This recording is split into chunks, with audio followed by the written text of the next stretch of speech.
One accountancy का बहुत ही basic topic है और बच्चों को बहुत ज़्यादा इसके अंदर कन्फ्यूज़न रहती है कि रूल्स का पता नहीं होता, उनको रूल्स समझ में नहीं आते कि किस अकाउंट को कैसे डेबिट करना है और किस अकाउंट को क्रेडिट करना है। तो अगर आपको ये पता है कि अकाउंट्स कितनी तरह के होते हैं तो आपको रूल्स जो हैं वो बहुत आसानी से समझ में आ जाएंगे। अगर आपको क्लियर नहीं है कि अकाउंट्स कितनी तरह के होते हैं तो पहले आप अकाउंट्स समझ लें, ठीक है, कि अकाउंट्स जो हैं वो कौन कौन से होते हैं और उनके क्या क्या टाइप हैं। और अगर आपको अकाउंट्स के बारे में पता है तो आज हम इसका करेंगे रूल्स। पर्सनल अकाउंट, सबसे पहले जो हमारा पर्सनल अकाउंट होता है जिसके अंदर पर्सन्स के, ठीक है, पर्सन्स चाहे वो नेचुरल पर्सन है जैसे राम श्याम सीता गीता, चाहे वो आर्टिफिशियल पर्सन है यानी कि जैसे किसी फर्म का अकाउंट हो गया, किसी कंपनी का हो गया, ठीक है, किसी सोसाइटी का हो गया, तो वो आर्टिफिशियल पर्सन होते हैं। उसके अलावा रिप्रेजेंटेटिव पर्सन्स भी होते हैं जो किसी ना किसी ग्रुप को रिप्रेजेंट करते हैं। जैसे सैलरी का अकाउंट होता है, सैलरी का अकाउंट रिप्रेजेंट करता है हमारे एम्प्लॉयज़ को, क्योंकि हम एक एक एम्प्लॉयज़ के लिए सैलरी का अकाउंट नहीं खोलते हैं, हम सभी के लिए सैलरी का अकाउंट खोलते हैं, तो वो पूरे के पूरे ग्रुप को जो है वो रिप्रेजेंट करता है। तो पर्सनल अकाउंट आपको पता चल गया जिसमें सभी तरह के persons, natural person, artificial person, representative persons के अकाउंट जो है वो आते हैं, ठीक है। तो रूल क्या है इसका? Debit the receiver and credit the giver. Receiver जिसे कुछ मिल रहा है और गिवर जो कुछ दे रहा है, ठीक है। तो डेबिट उसे करना है जिसे कुछ मिला है और क्रेडिट उसे क्रेडिट करना है आपको जिसने कुछ दिया है, ठीक है। एक सिंपल सा एग्जांपल आपको ये समझा देगा। जैसे Ram paid to Shyam 1000 rupees, Ram ने श्याम को 1000 रुपये दिए हैं, ठीक है। तो यहाँ पे आपको पता चल रहा है कि राम ने दिए हैं और किसको दिए हैं? श्याम को। यानी यहाँ पे हमें दो चीज़ें देखनी है कि रिसीवर कौन है और गिवर कौन है। तो यहाँ पे रिसीवर हमें पता चल रहा है कि श्याम है और पेमेंट करने वाला, देने वाला जो है वो राम है। तो जर्नल एंट्री के अंदर अगर हमें जर्नल एंट्री इसकी बनानी हो तो हम इस तरह से बनाएंगे, श्याम डेबिट टू राम। यहाँ पे श्याम क्या है? रिसीवर है, इसलिए हमने श्याम को डेबिट किया है और गिवर यहाँ पे राम है, इसलिए हमने राम को क्रेडिट किया है, ठीक है। इसी तरह से कई बार बुक के अंदर भी या जिस टीचर से भी आप समझते हैं वो क्या करते हैं कि यहाँ पे सीधा ये ऐसे बता देते हैं कि 1000 रुपीज़ पेड टू राम, तो राम को डेबिट कर देते हैं और कैश को क्रेडिट कर देते हैं। तो बच्चा समझ में नहीं पाता कि यहाँ पे ये वाला क्रेडिट था गिवर, तो कैश यहाँ पे गिवर ऐसे कैसे हो गया। तो उसके लिए अगला रूल जो है वो आपको समझाया जाएगा, तब आपको जब ये जर्नल एंट्री बनानी है तब आपको क्लियर समझ में आ जाएगा। इसलिए मैंने यहाँ पे राम और श्याम दो पर्सनस के नाम यहाँ पे रखे हैं ताकि आपको समझ में आ जाए। बिजनेस के पर्पज़ से हम इसको कैसे करेंगे, तो सारे जब रूल्स आप समझ लोगे तब आपको आसानी से समझ में आ जाएगा कि कैसे हमने ये जर्नल एंट्री बनानी है, ठीक है। तो सीधा यहाँ पे मैंने इसलिए आपको राम और श्याम का एग्जांपल दिया है क्योंकि ये डायरेक्टली इसके साथ आप कनेक्ट कर पाओगे।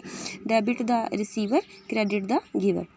रिसीवर को डेबिट करें और गिवर को सिंपल क्रेडिट कर दें, ठीक है। और आपने बच्चों ध्यान रखना है कि जो पर्सन्स के अकाउंट होते हैं जैसे राम है, श्याम है, सीता गीता है, तो नाम के आगे आपने अकाउंट वर्ड बच्चों नहीं लगाना है, ठीक है। नाम के आगे कभी भी अकाउंट वर्ड नहीं लगता। सेकंड जो रूल है वो है रियल अकाउंट का। रियल अकाउंट आपको पता है हमारी एसेट्स से रिलेटेड होता है। एसेट्स हमारी चाहे करंट है चाहे नॉन करंट है, टेंजिबल है, इंटेंजिबल है, ठीक है। तो सभी तरह की जो हमारी एसेट्स हैं उसको रिप्रेजेंट करता है हमारा रियल अकाउंट, वास्तविक खाता। इसका जो रूल है वो है debit what comes in and credit what goes out. Comes in का मतलब है जो चीज़ आ रही है और गोज़ आउट का मतलब है जो चीज़ जा रही है। अगर आपके बिजनेस में कुछ भी आ रहा है यानी कि कोई भी संपत्ति जो है वो आ रही है, एसेट जो है आ रही है, तो उसे आप क्या करेंगे? डेबिट करेंगे, ठीक है। व्हाट कम्स इन के अकॉर्डिंग आपने, अगर आपके बिजनेस के अंदर कोई संपत्ति, कोई एसेट आ रही है तो आपने उसको डेबिट करना है। और अगर आपके बिजनेस से कोई एसेट, कोई संपत्ति जो है वो जा रही है गोज़ आउट के रूल्स के अकॉर्डिंग, तो आपने उसको क्रेडिट करना है, ठीक है। जैसे एक एग्जांपल देख लेते हैं। Purchased building for 1 lakh rupees, 1 lakh की बिल्डिंग खरीदी है। तो इस स्टेटमेंट को समझ में इस स्टेटमेंट को पढ़ने से हमें समझ में आ रहा है कि हमने क्या खरीदी है, बिल्डिंग खरीदी है। कितने रुपए की खरीदी है, 1,00,000 रुपए की।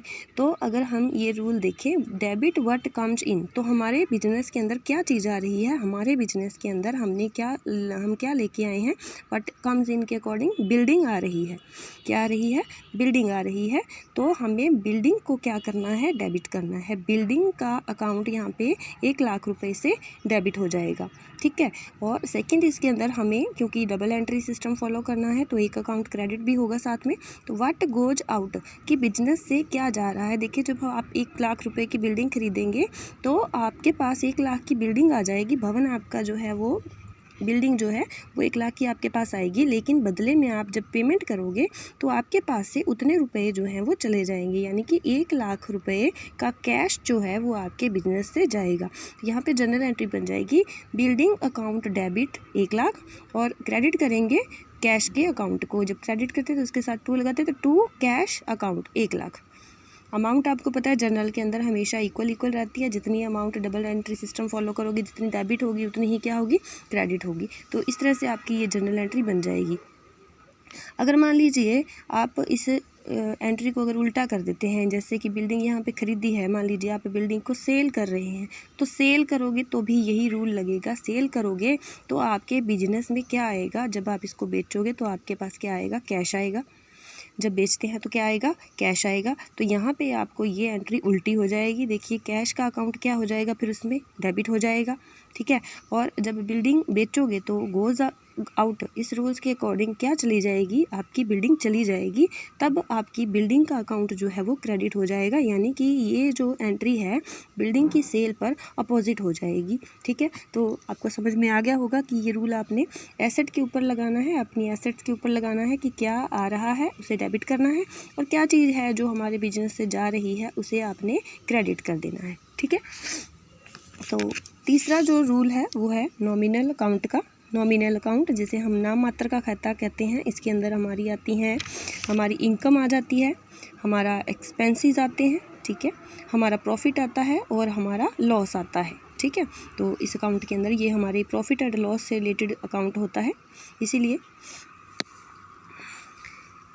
Debit all the expenses and losses, जितनी भी तरह के आपके खर्चे हैं और जितनी भी तरह के आपके लॉसेस हैं, आपकी हानियां हैं, इनको आपने क्या करना है, डेबिट करना है। जैसे कि एक्सपेंसेस आपके कितनी भी तरह के हो सकते हैं। जैसे एक्सपेंसेस में आपका क्या हो सकता है, आपकी सैलरी हो सकती है, ठीक है। आपने इंटरेस्ट की पेमेंट की है, इंटरेस्ट हो सकता है जिसको ब्याज देना कहते हैं। तो एक्सपेंसेस हो सकते हैं, कोई लॉस हो सकता है। तो सभी के सभी एक्सपेंसेस को आपने क्या करना है, डेबिट करना है, ठीक है। जैसे आपने किराया दिया तो रेंट हो सकता है, ये आपके एक्सपेंसेस हो गए, ठीक है। इसके अलावा और भी बहुत सारे आपके खर्चे हो सकते हैं, कोई कमीशन दिया हो सकता है, ठीक है। तो किसी भी तरह की कोई पेमेंट है तो उसको आपने क्या करना है, डेबिट करना है। Credit all the incomes and gains, जितनी भी आपकी इनकम्स हैं, यानी कि जो आय है, जो अर्निंग है आपकी, और जो आपका गेन है, जो प्रॉफिट हो रहा है आपको, उसको आपने क्रेडिट करना है, ठीक है। जैसे आपको कहीं से यहाँ पे तो देखिए ब्याज आपने दिया है, ठीक है, इंटरेस्ट आपने पेड किया है, तो पेड का मतलब है आपने इसकी पेमेंट की है, तो ये एक्सपेंसेस। इसी तरह से आपको कहीं से ब्याज मिल भी सकता है, कहीं ना कहीं से आपको अर्निंग के लिए आपको इनकम मिल भी सकती है, ये एज ए इंटरेस्ट। तब आपने इसको क्या कर देना है, क्रेडिट कर देना है, ठीक है। तो आपको पता ही है कि जो भी एक्सपेंसेस होते हैं, जो भी इनकम होती हैं, वो कैश में होती हैं, तो उसके अकॉर्डिंग ही आपकी ये जर्नल एंट्री भी बन जाएगी। जैसे आपने किराया दिया है, रेंट दिया है, तो जर्नल एंट्री क्या बनेगी, रेंट क्या है, एक्सपेंसेस है, तो रेंट अकाउंट डेबिट टू किस में इसकी पेमेंट हुई है, कैश में, तो टू कैश अकाउंट। अमाउंट आप भर लीजिएगा यहाँ पे जितनी भी है, रेंट की है, सैलरी है तो यहाँ पे सैलरी डेबिट हो जाएगी, ब्याज दिया है, इंटरेस्ट दिया है, तो यहाँ पे इंटरेस्ट आ जाएगा, ठीक है। इसी तरह से जब आपको अपनी इनकम की एंट्री करनी है, तो इनकम में मान लीजिए आपको इंटरेस्ट मिला है, तो इंटरेस्ट मिला है, दिया है, तब तो डेबिट होगा, और जब आपको ये मिला है तो इंटरेस्ट आपकी ये क्या होगा, इनकम होगा, ठीक है। या कमीशन कहीं से आपको मिला है, तो तब आपने इसकी एंट्री कैसे बनानी है, जब आपको कमीशन जैसे मिला है या आपको कहीं से इंटरेस्ट मिला है, तो आपके पास क्या आएगा, कैश आएगा, ठीक है, क्योंकि कैश एक एसेट है। संपत्ति है, इसके ऊपर कौन सा रूल लगेगा, व्हाट कम्स इन वाला रूल लगेगा। जब कैश जाएगा तो क्रेडिट होगा, आएगा तो डेबिट होगा, ठीक है।